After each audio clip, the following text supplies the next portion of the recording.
Hi there, my name is Jim Turner. Today I'm going to do a couple of things. So what we got here is just regular old table sugar and a regular old coffee grinder. And so the thing is here with the coffee grinder is you don't want to put too much sugar in there at once. It'll burn up your motor. Trust me, I know. Right? So, maybe that much to where you can still see the blade, right? So you can just barely still see the top of the ball of the blade assembly. I wouldn't go any more than that. Sugar is dense, right? And so you keep running it. What I did just a few minutes ago is I kept running it until I had equivalent to powdered sugar. And so by getting that equivalent to powdered sugar, right? Looks like powdered sugar is smoky. See how it's smoking up? Smoking. That's what you want in the hive. Right? You want it to, you don't want it to fall down like sugar. It's just going to go right into the bottom screen board. I have what's called a bottom screen board. So it'll go right through the floor onto another floor. And it'll bypass the whole purpose and intent that I'm trying to achieve. And that is to get that smoke, that sugary smoke on the wings and the hairs and the bodies of the bees to create that grooming culture in there. And once that starts, once that grooming culture starts, yeah, the Varroa mites are pretty much gonna go down, down, down, down. So what I'm going to do today is I'm going to pull the panel. It's been about 4 days since I pulled the last panel and did a sugar shake. And so today I'm going to do that again. And the reason why I'm doing it such a short time span is because I saw, like, I'm estimating. I got pretty good at it during the last fall and winter, estimating how many mice I'm seeing just by kind of getting a close-up looking, And I verified that by actually saying, I wonder how close my counts are, my estimations. So I actually counted them one by one, just so I can get a pretty good sense of how many dots I see and how many Varroa mites it might be. Anyway, so what I'm going to do today is just do the same thing as I did about 4 days ago. Pull the panel and see how many mites are in there. The last time was about 150 or so, give or take one or two. What's the reading there, Spock? 2.314, Captain. We're not going to be that accurate. Close enough is close enough. And so, there. And so, what my goal is to get that down to 0. And so right now I'm gonna work for the next couple of months to bring that down to 0 going into the winter. Now that's going to be almost impossible because there's constantly mites coming in. They're going out. There's mites all over the flowers, wherever there's places that they're landing out there, and mites are being dropped off of other bees, and they're jumping off on bees from another hive. This area is infested with Varroa mites. So I'm not going to eliminate it, but I'm going to get it so close that my beehive is going to be just fine, most likely, right? And that is the key when it comes to the Varroa mite world that the whole world has to deal with. We all have to deal with it. So please subscribe, thumbs up, ring the bell, leave a comment.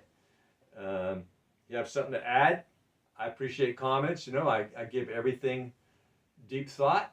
I research everything. Go all the way down that rabbit hole, look for that rabbit. Are you down here?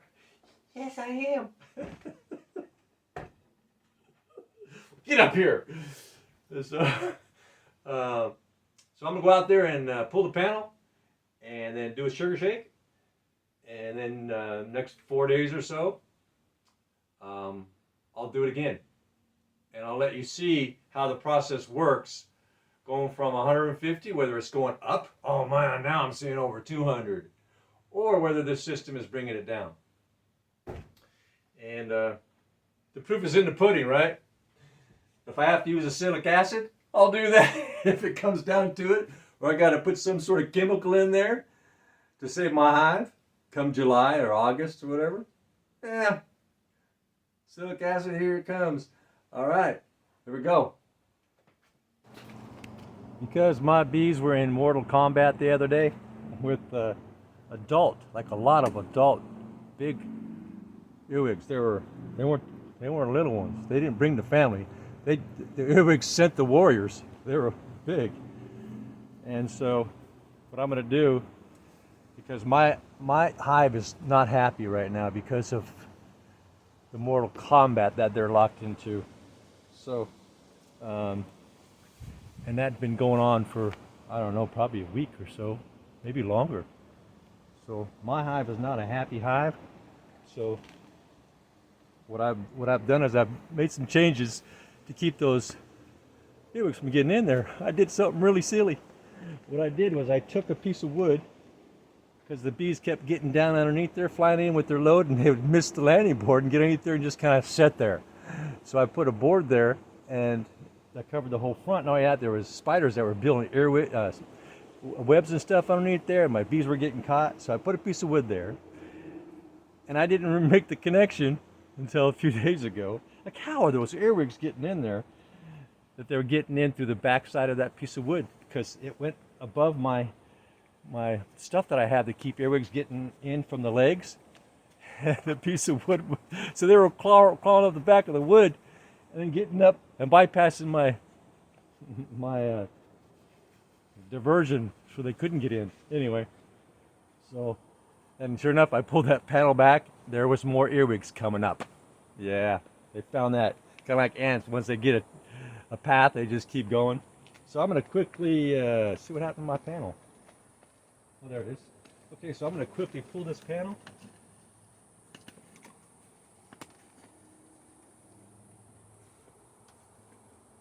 Ah, it's stuck.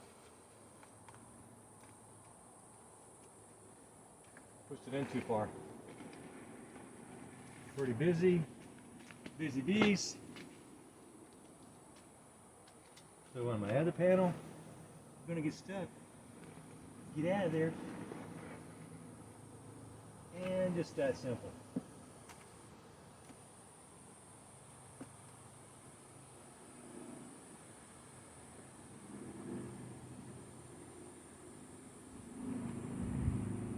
Now these girls are just not, they're not as docile as they used to be since that earwig invasion. But that's good, you know, that they're stepping up to the plate and, you know, taking out the earwigs, and that's good. Okay, that panel is done. Now we're going to go over to the next step and do the shaker. Shake it, shake your groove thing, shake your groove thing, yeah, yeah. Okay, well, gosh, rise up. So I'm going to come over here on the other side of this peach tree here and get this thing as high as I can here. All right, I think that's about as high as I can go. So this camera, isn't that annoying when people are recording stuff, things are bouncing all over the place? Okay, I'm gonna see if you can see that. Well, not very well. Well, Nancy, I'm gonna take you back over here.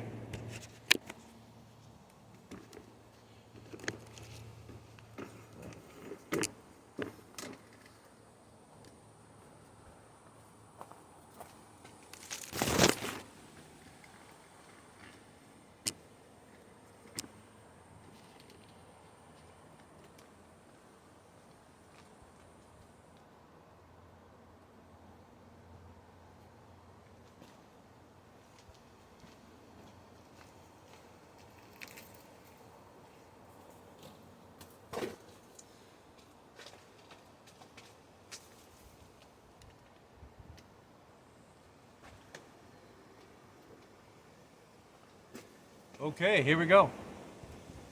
Oh, they didn't have nearly as much propolis. That's good.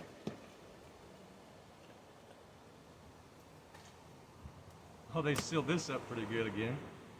Okay, looks like it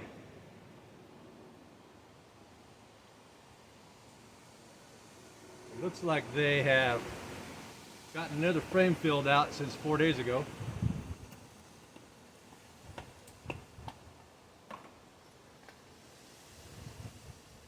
Oh yeah, that powdered sugar turned out really good. Oh my gosh, that's better than even store-bought powdered sugar right there. That's what I'm talking about. Yeah, I like that better than store-bought. Oh my gosh. Yeah, they still are aggressive. They still haven't gotten over that in battling those earwigs yet. Wow, this is much better than powdered sugar. Oh shoot. I've been using powdered sugar for a while because when I go to do it, I think, I'll just grab some powdered sugar. But this is what you want right here. Oh my gosh. That is amazing.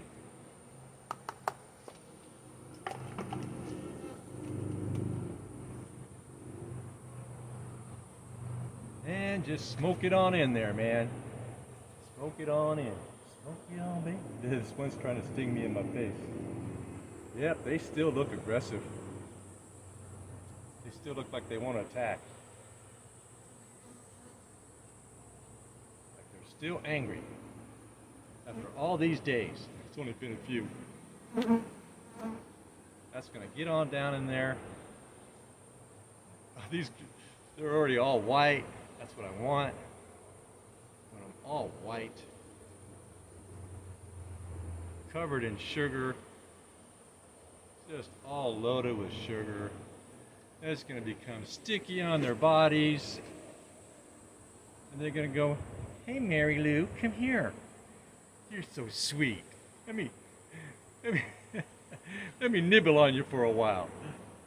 Well, I hope I don't have a hole in my net, because they are bouncing off my face like they want a piece of my action. Yep, they are aggressive. Yep, trying to get in my face. There they go.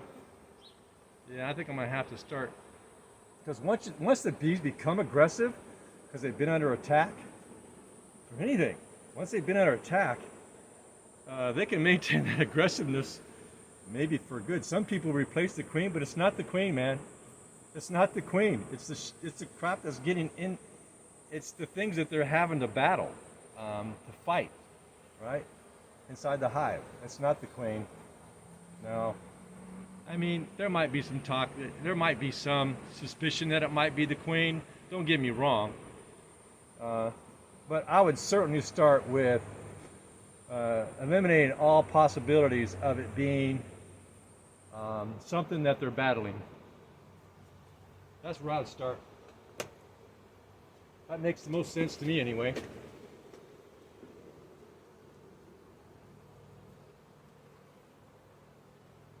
Well, you girls didn't get any sugar shake. Doggone it. Let me get you a little bit.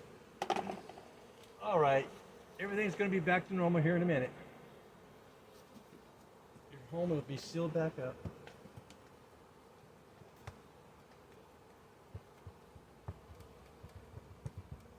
Okay. And that's simple. So I've got a panel pull, a sugar shake. There you go. And so, looks like they've calmed down. Like once I put their top back on, they're going, "Okay, I'm good." Yeah. So, there's some flying around, they're all white. There you go.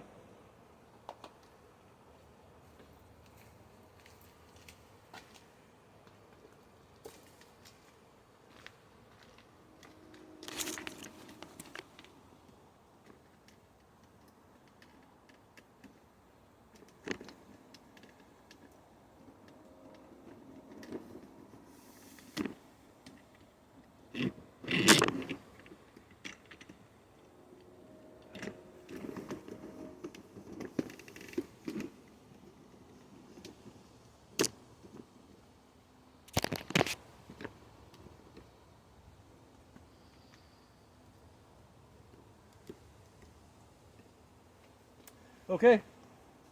See how quick that was? I got my panel. I puttied my panel, waxed it, painted it. You know, pulled out the old one, put the new one in, and popped the top, powder shaked it. Oh, there's girls laying. There's a girl. Oh, that's a dude. Hey, dude, what's up? It's a dude.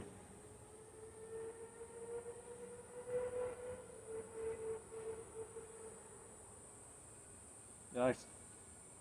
Come here, dude. Fly away. Oh, he didn't fly away. So there's an ant. So I'm just going to do a little inspection here. Just a little inspection, right? And look for my magnifying glass right here, and just take a little peek. All right, just a little peek, not a big one, just a little peek. While I'm sitting here, just kind of get a rough idea, just to kind of see if I have anywhere near the same count as 150.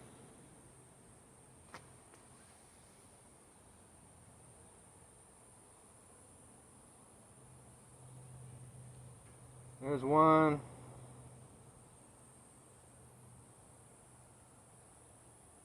Two, three, four, five.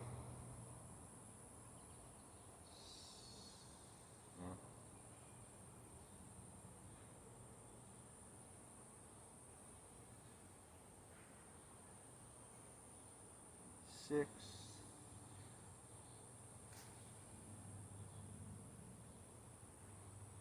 Seven.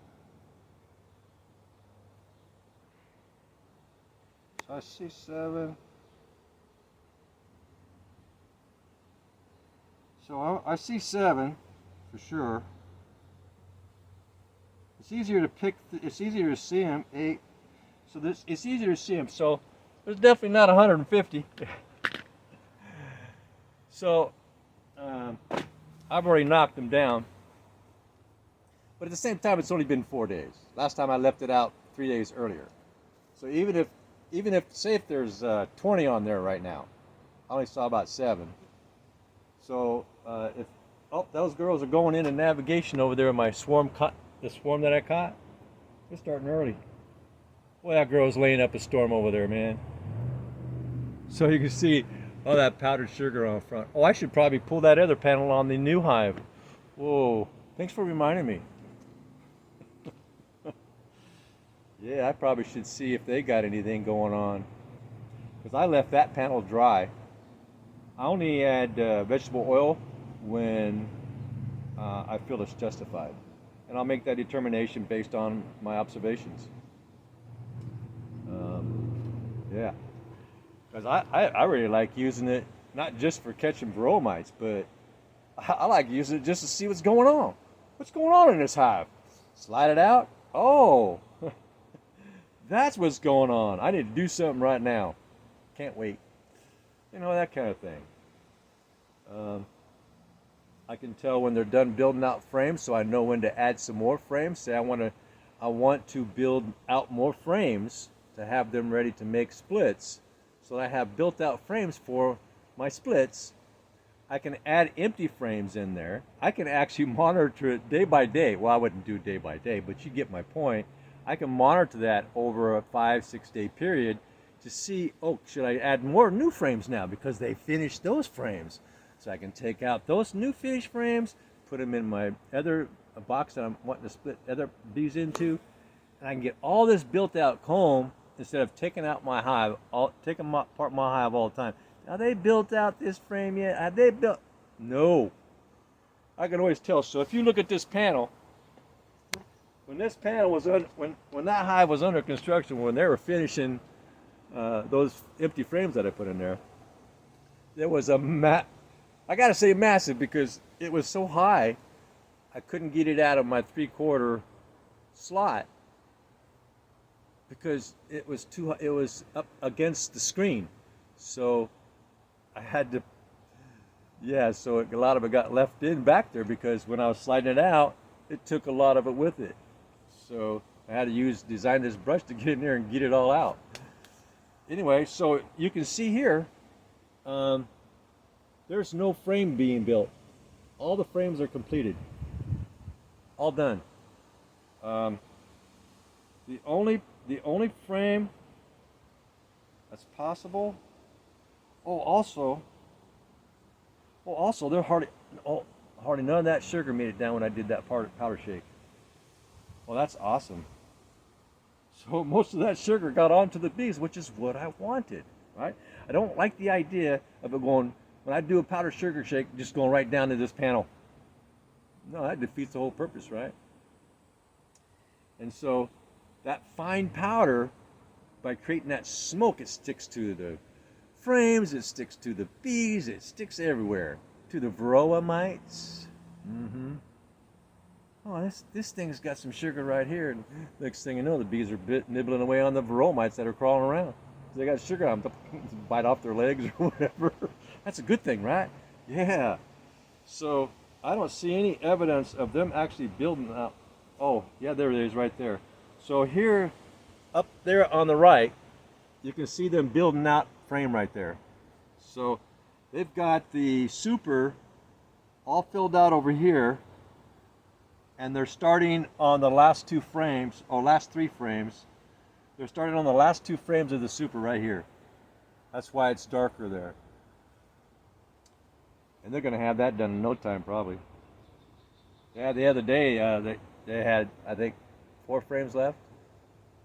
Well, I think they have 2 frames left in there. Anyway, you get the point. You know, I don't remember everything. It's okay. I study all kinds of things. Could you imagine you study 50 topics of things, having to remember all the lingo of all those topics? I chuck all that lingo. What I look for is the concepts, right? Without the words. I go for the idea, right? The perception of the idea and how to do it. And if I try to remember every word about paleontology that's involved in paleontology or cosmology or quantum mechanics or scientific biological science or all the other stuff that I study and read upon, I wouldn't be able to do that. Remember all the words for all that stuff. But if I just focus on the concepts, easy peasy. Kind of like speed reading. You don't focus on the does and the ands and the buts and the is and the no. When I used to speed read, I'd just speed read until I seen something that looked different from everything else. I would focus on that just briefly, okay, and get that, and then speed read through, continue to speed read. And there's something different that's not is, the, and, but. Oh, okay, that's right. And then I was able to just, you know, flip the page. Now I'm not talking C-spot run here. No, I'm talking, you know, and I was 9 years old. I was 9 years old when I taught myself how to speed read. And so, because we had a speed reading contest in my class, and the competitive person that I am, I decided I was going to rise up to that occasion. So I taught myself how to speed read, and I lost. I came in second place. A girl, it's like, how could she read that many books in a day? Huh? She beat me by 2 books. I'm like, what? She got first prize. I got second. Dang, she was good. Because you have to write an essay on each book, right? To verify that you read the book. Yeah, she was good. Well, I thought I was good. She was better. And so it's about, could you imagine trying to remember what ergle, fergle, nurgle, burgle means? Yeah, that's what I mean about these long words. Like, what is that, detrohyphamine to hydrate or something? All that stuff? No. I only want to know what E equals to MC squared does, right? So what is E equals MC squared mean in the sense of how it can be applied to something? You guys seen what? Oh, that's a different bee. I seen how Einstein came up with E equals mc squared, and I went, dang, that's a lot of chalkboard writing going around there. It's like, and then he goes at the end, he goes, dun, dun, dun, E equals mc squared. When I see him do that, I went, he got rid of all the mumbo jumbo. Yeah.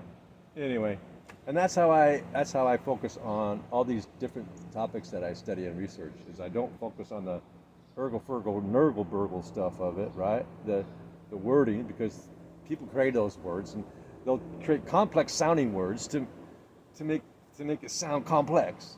Really, they should have just went, this is ABC 1-2, this is ABC 1-3. You know? That's just us. We want to sound so complicated. Yeah. And so, there, it looks like that other one's already dying down from their navigation. So this one went in navigation orientation first. This one's going to be going soon. Now they're over here eating all that powdered sugar. Now this is real powdered sugar. I just made this, so they ain't getting no starch. This is the stuff they go to flowers for. They go to flowers to get this. Sucrose and fructose. That's what they want when they go to flowers. Nectar. It's 100% fructose and same exact stuff in the nectar in a flower. Now, of course, you get some pollen dropped in that, maybe a little bit, some other nutrients from the flower that fall into the nectar. But a flower, the nectar is sucrose and fructose. Table sugar. They put that into their honey sac and start turning that into honey as they're taking it from the flower. It goes into their honey sac, starts breaking it down with those enzymes to start turning it into honey. They come back, they pass that to another girl. She mulls it over for a while. She passes it over to another girl. They just keep spitting in each other's mouth, until it gets to that one girl has it to like, okay, this is the right consistency. I'm ready to put this in a cell, and she goes and puts it in a honey cell. It's passed around for a while first. And they get moisture, so they're trying to remove as much moisture from that as possible in their honey sac, which is, that's how they get water also. And so before they can actually get it into comb to make it stay, because cones are sideways. If you put it in something, if you put water in a comb, what's going to happen? Yeah, so they have to remove that moisture content enough in their honey sac, absorb that moisture enough so they can finally put it in a cell. Interesting stuff.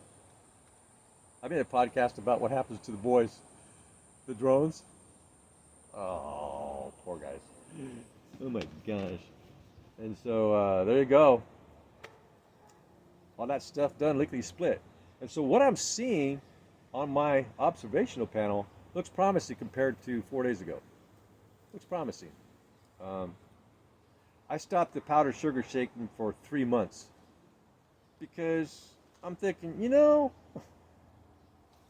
I'm going to see 0 Varroa mites, why am I going to do this once a week? So, and I also stopped putting vegetable oil on my panels. I'm going, okay, the vegetable oil is for catching the Varroa mites. There is no Varroa mites, yet I'm still putting no vegetable oil on my panels. I'm just going to wait until I see some Varroa mites, signs at least, some signs. The sign says, so last week I saw my first sign. I counted 12, and I powder shaked, and the next one was like 150. So before I even saw the first panel draw, I saw 12. Those Varroa mites have already well established themselves, which is why a week later there was 150 or so. It was already in full bloom. And now that I think I've already established a grooming thing. The culture is coming back, right? And that's probably why I saw 150, because they were dropping off fast. The girls went right back into that grooming mode, and they were cleaning each other, and all those mites were just being bitten off and fluffed off, and And so when I did my sugar shake that I hadn't done in 3 months, a week later, I saw 150. I went, oh. And now I'm seeing, I've seen 7 on that one. But I'll do a closer inspection. But on a quick overview, yeah, it ain't going to go much higher than 7, I don't think. That is a big drop, right? From 150 just 4 days ago. Now, granted, it's only been 4 days since I seen the 150. But typically, with a lot of folks who do the powder shake, they'll put their panel in if they have a panel system, and they'll do a powder shake, and actually take out the panel like 10 minutes later. Those girls are just getting started, man. Give it a few days, right? Now, there's been many times when I've done a powder shake, and I had taken it out the next day. And the next day, there was hundreds still. Yeah. So, well, they almost got all that powdered sugar done over there. They're walking around like, huh. Uber driver was here from the candy store. Oh, shoot. Yeah, man. And I didn't see any signs of earwigs up there. So I must have eliminated that them getting up there. I didn't even make the connection when I put this board up in front to keep the bees from falling down and going underneath the hive, getting lost. And I didn't make the connection at the time that bugs can come up from the other side past my oil strips that I have, because I put a little old oil around the base on wood, and nothing wants to go into that stuff. I haven't seen one ant or anything crawl past that stuff. They don't want to even get around it. In fact, I only got the oil around the wood like a circle, and there's nothing like this far away. I don't see no ants. Now the ants are around here, but they don't. It's like it creates that smell or odor barrier. Like, even though it's only a circle of oil on that wood that's soaked into the wood, it creates like a bigger circle of smell. They don't want to go near it. And yeah, and it lasts for, geez, I just reapplied it a couple days ago because I saw the earwigs. I didn't make the connection yet. It wasn't from there. So I reapplied some oil. I was like, this stuff still smells strong. I don't know. Yeah, it was a piece of plywood. Yeah, when I pulled it out, there they were on the other side, already climbing up. So yeah. Yeah, those things we do to protect one thing, we don't sometimes realize that we're causing another problem. Because one thing affects another thing that affects another thing. It's a chain reaction. That's why you can't go back in time and kill your parents, because it'll kill you. Or if you go back in time, your parents die, you get the picture. Which doesn't make any sense. In my opinion, when it comes to that aspect of physics, once time has passed, that's it. There's no duplication. You can't go back in time. You can't. To me, I think that's just nonsense. Just nonsense. Once something is passed, it's passed. Now, can a thing be duplicated somewhere else in the expanse of the universe? Yeah. The universe goes on for eternity. There is no beginning. There is no end. The universe is eternally there, everywhere. One can travel one direction in the universe, and there would be no end. It just goes on forever. And in my opinion, the universe is made up of quantum particles, and that is the universe. They condense in certain conditions, and you get it builds up what's called hydrogen gas, right? That forms planets and stars and stuff like that. That's my opinion on physics, and I'm sticking to it. Yeah, never-ending story. All right, that's kind of my day today. Go pick some raspberries. I didn't pick that group over there yesterday. Yeah. Oh, shh. I don't know if she was coming in to sting me or what. I think she just got lost. I think I spooked her more than she spooked me. She went underneath my hand. That's not good. You don't.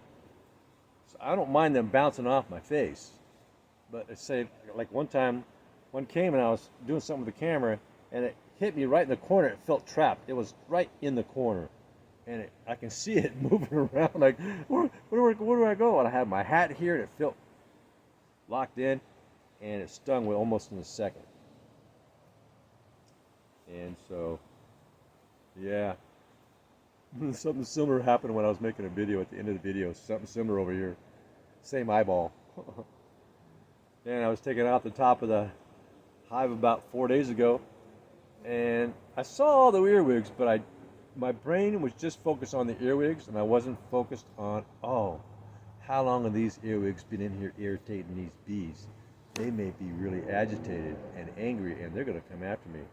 And so I was just going about my business, you know. I started tapping this metal on metal with this powdered sugar, and that girl, the second that I started tapping her, she came up and stung me. I didn't see what was happening from the angle I was, but when I saw the video, I saw her come up. I saw her come right up and sting me when I started tapping. Yeah, that's how it goes, man. It's like we try to do this to make this better, and we make this over here worse. Because we don't make the connection at the time. We're just trying to fix the immediate problem, and we create another problem. Yeah, that's called foresight.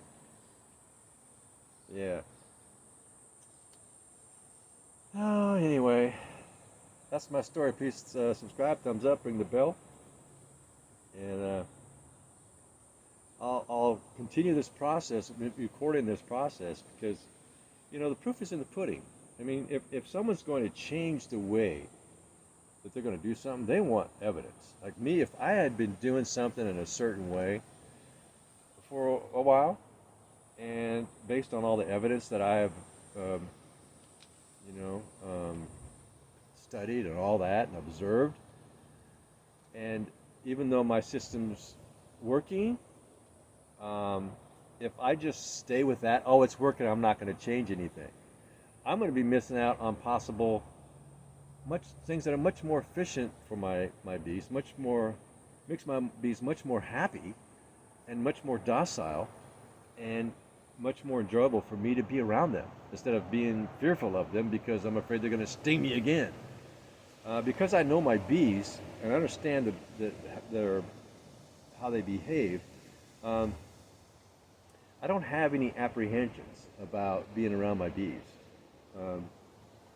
But if I wasn't able to understand the body language of a bee, and I just didn't understand the concept of their body language, and I would just kept getting stung randomly, I don't understand why I'm getting stung.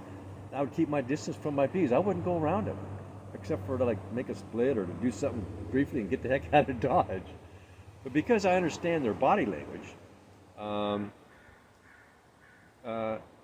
I can tell if I should be sitting here or not. I can tell whether I'm going to be safe or not. If even one bee came up to buzz me while I'm sitting here, I'd be thinking, well, how come she did that? Should I go check the top? Because if she was one that came from the top, so you got the nursing bees, they're up there building up the comb and, you know, taking all that stuff, maybe preparing stuff for the queen to lay eggs, and they're up there battling something, say earwigs. That's a late example.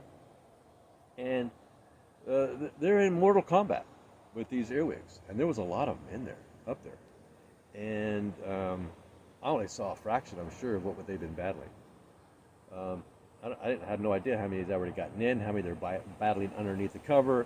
I don't know. I didn't take that part of the cover off, or go down to the hive or anything. So I don't know. And so it's important to pay attention to if even one bee buzzes you, because that one, if a bee comes out and buzzes you, she might have been, before she came out and did her orientation flight, she might have just come from that stressful environment. Who knows how long that's been going on? So she has an elevated of stress hormones going on, and that can stay permanent until she dies. It's like when we're raised in a stressful home, many of those kids, when they grow up to be adults, have high blood pressure, right? Because they're under that tension of that stressful home for so long. I'm a classic example. I was raised in a home that was under constant fights and arguments and battles, and I'm talking physical fights where there's blood, and injuries. It was a dangerous home that I was raised in, and I got beat up physically a lot. I feared for my life many times as a child in the environment that I was raised in. My father was in and out of prison, always running from the law. He was a danger to his children when he was around. He was a danger to his wife, which was my mother. Guns were being drawn here and there, and threats, and all that kind of a stressful environment to a child when they become children can lead to high blood pressure where they need to get on medication. Now I was on medication, blood pressure medicine for a while, actually 3 of them. But I learned what that was. I learned to bring down that slightly elevated cortisol and adrenaline to a low level. So now I was able to get myself off all 3 blood pressure medicines, right? Because I understood it was metabolic induced by external pressures. And so I got rid of that external pressure that became internal pressure created by me now. I allowed it to continue. Once I realized that, I brought it down, and now I can get my blood pressure around 110 over 62, 63. I can bring it down when I want to, but sometimes I want it up because I'm going to do something physical. I don't want to be feeling faint because I'm not getting enough oxygen to my brain. Because if we're going to do something physical, we have to have a certain elevation of blood pressure so that we can get enough blood to the brain to do stuff in the body.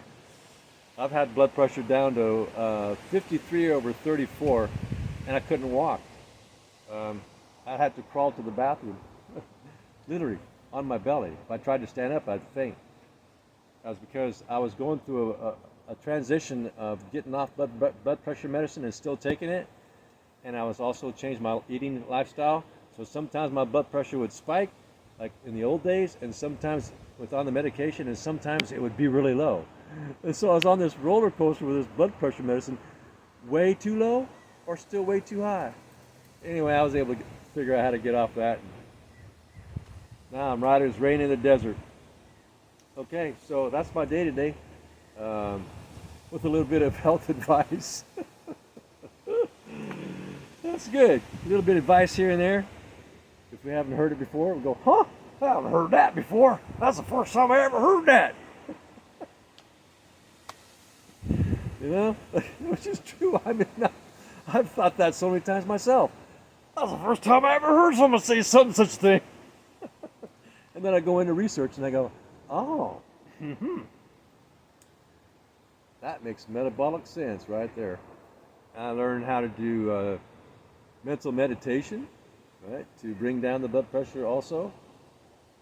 That brainstem spot, relax the whole body, and also in touch with the microbiome gut, working those together. It's like I could just feel the blood pressure go. Oh, I'm going. I don't think I should get up. Gotta give myself to bring the blood pressure back up a little bit. Anyway, I've experienced all that, man. Personally. It's like, dang, I was afraid to go places. I was going faint.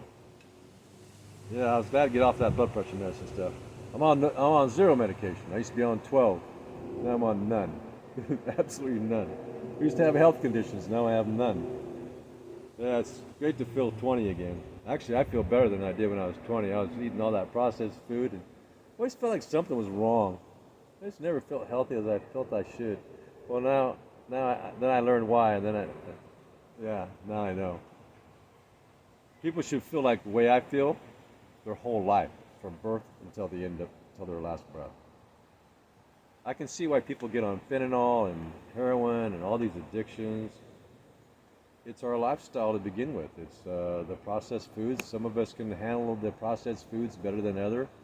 All the chemicals that they put in there and all the metals the vapor metals that come off the metal machines, and all the microplastics that come off the machines, and all the stuff and they get bagged into these plastic bags, and it's all these chemicals that get put in our bodies that over time they're cumulative, and we end up on all kinds of medications. First it's 1, and then it's 2 medications, then it's 3, and then it's 4. I know because that was my road. You know, once I got off all the processed foods and I only eat food from my field here, I grow it myself, and I freeze it and I eat this stuff during the winter. In fact, right now I'm not sure if I'm going to have enough room. I got 2 big freezers, but I got one freezer that's still mostly full from last year. I'm going to have to dump most of that. So I'm going to have to downsize. I don't eat that much. I eat 1 meal a day, and it's mostly organic stuff from my garden. But I like to buy the beans. I like to buy, whole foods. I cook the beans. They're not in a can, in a bag, in a jar, in a box. you know. No, they're whole foods, and I'll make them. I'll buy certain ones like lentils and beans and many different kinds of variations of nuts like walnuts. Yes, peanut is a legume. Peanuts are legumes, like like lentils. Yeah, peanuts are in the lentil family, and different kinds of beans, and then through all my different kinds of veggies and stuff that I grow, and make big batches of soup, and I get about 40 meals. I used to think, here I got 30. I'll just go keep it around. So I got 20 containers here. I'm going to fill these serving-sized containers, each with a serving. But when I go to thaw it out, I realize then I got all this garden stuff, other stuff that I can put in that soup. Then I realize I'm getting 2 meals out of one of those containers. So I have half of it one night mixed in with all my other garden. So I use that soup as a base for all my other garden additive stuff I put in there.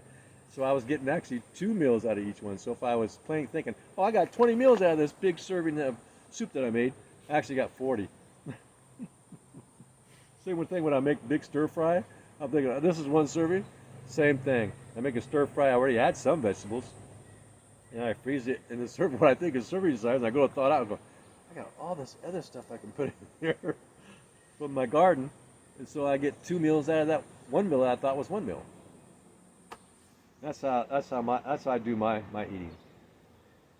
Healthy stuff, man. Oh my gosh, I'm just buzzing like these bees, just buzzing along.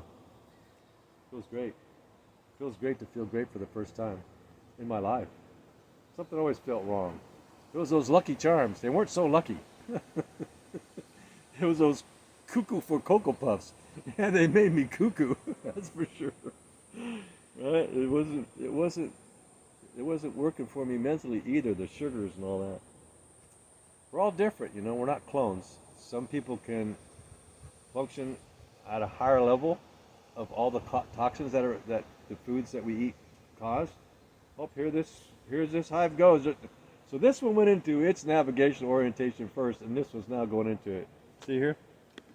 Starting to build up. It's going to get big. And so, yeah, and so that toxin stuff just builds up in us, and so it's accumulative, even in the brain. So I've been in autophagy for about 5 years. Almost 5 years. I've been, or close to it. My body's been in autophagy. Because I eat so many vegetables, I burp a lot. So if you see me burping, and I don't say excuse me, it's because I burp so often, I don't even notice it. Right? I don't even notice that I'm burping. I'm burping all the time. I got air coming out all over the place. But that's a good sign, right? Because it has 0 odor, so there's no odor to any of the gases coming out, because the microgut biome is just humming along, and there's no toxins that are really unmanageable at all. In fact, it's perfect level. And so, along with a healthy gut biome, because of all the kind of foods I eat that are organic, and only eating 1 meal a day after 5 o'clock, my body stays in autophagy 24 hours a day. And that's always going through a cleansing 24 hours a day almost, except for that little window where I eat my meal, which is organic, healthy food stuff, right? It's good stuff. Really healthy. It's what we used to eat long ago, before we had a grocery store. Well, my bees have a grocery store right there. They don't have to pay for it. All those flowers up in there. And so, yeah. We are what we eat. And I am what I eat. That's right. Ace number 1, man. This is fabulous to feel I feel like human beings are supposed to feel. We're supposed to feel like our body's humming, right? That's how we're supposed to feel. We're supposed to feel like, wow, this is just amazing to be alive. I feel good. Do do do do do do do. Like I knew that I should now. Oh yeah. And so, yeah, it's just. Yeah, I used to have inflammation in my joints. I've had some injuries of the past where I fell off a bike and busted all my knuckles and my joints and my tendons and my hands and tore ligaments and the knee injuries and back surgery and heart surgery and all caused from the processed foods. Because if we're not eating, if our bodies, if say we get an injury and our bodies are already in high inflammatory mode because of the processed foods that are in our body that our bodies are constantly trying to cleanse out, it's going to take a lot longer for our body to heal from an injury than it otherwise would have. Not only that, but if we're already inflamed, that healing process is disturbed, and we may not heal properly at all, and we're going to always experience pain from that. Even though we heal to a certain point, it's always going to be like a form of arthritis. If we stayed away from the processed foods, we got the regular exercise after an injury, once we're able to exercise again, and just exercise ready, ate organic food, ate healthy food, not the poison stuff that's in a bag, in a box, in a can, in a jar. Ate healthy food that's not poisoned in a meal, right? Our bodies, when we get the injuries, we heal like we're supposed to, right? And the inflammatory markers in that process of healing are much lower, and it happens much smoother and easier for the healing process. Anyway, now I'm talking a little bit of biological science. I love research on biological science. I do it all the time. A lot of other topics, paleontology as well, vermiculture, immunology, virology. It's just fun. Some people play tic-tac-toe. Right. That's my thing. All right, that's it. Please subscribe, thumbs up, ring the bell. Appreciate that. And you have a good day. And if I find, say 20 mites on this panel here, I'll make a comment about that. So on my next one, so I'm going to do this again. Well, maybe. I might do this again in another 4 days. It depends upon what my full inspection is of this panel. Now, if I go in there and put my big binoculars on and I see many more than 7, because they're blending in with the pieces, and it's hard to tell, because the cone pieces are similar color as the Varroa mites. So it's kind of hard to tell whether what's up is a cone piece or a Varroa mite standing up like that. But if it's more than 20, I'm going to do another sugar shake in 4 days, and another panel pull. So I'll pull my panel first. The same day, I'll pull my panel, put in another panel, pop the top, do a sugar shake, whole sugar, no starch. I got that panel all clean of sugar. It's easier for them to clean whole sugar, sucrose and fructose, which is what it's on a flour, than it is that powdered sugar that has starch in it. So I'll do that sugar shake again, and I'll be done, probably. Because my goal right now is getting kind of big now. So my goal is to reestablish the grooming culture. Because after a quarter of a year of me not doing that, doing the sugar shake, they lost that. Right? It just kind of faded away. Not to say that they don't do it intermittently, but not as frequently as they need to keep that Varroa mite count down. So I'm reestablishing that culture set of everybody cleaning each other. What do you got on you? Mary had a whole bunch. Let me check to see if you got anything. Because bees can be trained to do certain things. If we want them to do certain things that's within their ability to do, we can train them to do those things. I've trained my bees to do a number of different things. They're not dogs. We have to understand what they can possibly do based on their behavior, and understand their behavior. Then we can train them to do certain things. I've trained them to go into one spot in front of the hive to fan. And they would, eventually, that's the only place the fanners would go. There'd be like 30, 40, 50 of them on the right, while the other ones on the left were just the girls coming in and out. Instead of the fanners being trampled constantly, they go, oh, this is nice over here. We're not getting landed on all day. So, but that, because I haven't done it for so many months, now they're just fanning everywhere. But I can retrain them to do that again, to get them off the fan in once, take up one section, right? I just put a screen over that section so the bees can't land on there. And then the fanners learn, Mary's not getting landed on at all over there. I'm going where Mary is. And I watch them do exactly that. Now, do they say Mary? No. They don't speak, man. They're bees. So, there you go. Oh, yeah, there it goes. So that hive over there is done doing their orientation flight.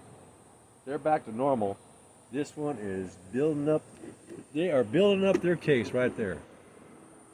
You see how they're building up the sky up there? See, that looks like that up there. And they're coming back. I can see them coming up. Oh, they're coming up a little bit, back up a little bit, back down, back up. So they're getting their orientation up that area, and then looking down back at the hive from up there. Oh, that one went back out a little further. Oh, came right back in. Went back right. Okay. Yep, those are all orientators. Yeah, all of them. Ooh, that's getting pretty big. It's a big one. It's a big one, Mr. Grinch. It's funny. Yeah, that's big. Yeah, it looks similar to like this up there. So I'm gonna have to do a. I know it's irritating when somebody moves the camera around when they're recording, huh? I'm with you. I'll try hard to pay attention to that. I'm just busy, you know. Look over here, look over there, look at this, look at that. You know, I'm just sticking you along the best I can. You know, you get one of those things where it straps to me, you know, and it has a tube thing coming out. And, you know, I can just move it around gently, or maybe on one of those ball bearing things. It'll just roll and doesn't make any sound. Yeah, that's where my robot's going to come in handy. So when I get my bot's going to be my camera. So I'll be telling my bot will come to know what I'm doing, why I'm doing it, and it's going to prepare the situation for me, right? Yeah, I got my bot all planned. What I'll be doing with my bots? Oh yeah, I'm gonna start out with one. I might end up with more. There's so many things I just can't get done that I like to get done. There ain't enough time in the day, and it just leaves me. Even sometimes it leaves me mentally exhausted just thinking about it. It's like, right? And so, oh yeah, it's getting too big. I think I'm gonna leave. They're like they're coming in too close to my bubble. Get back in the corner of my eye and then swell up again. Yeah, this is big. All right, well that's it. You please subscribe, thumbs up, ring the bell. Appreciate that, and you have a good one now. Bye.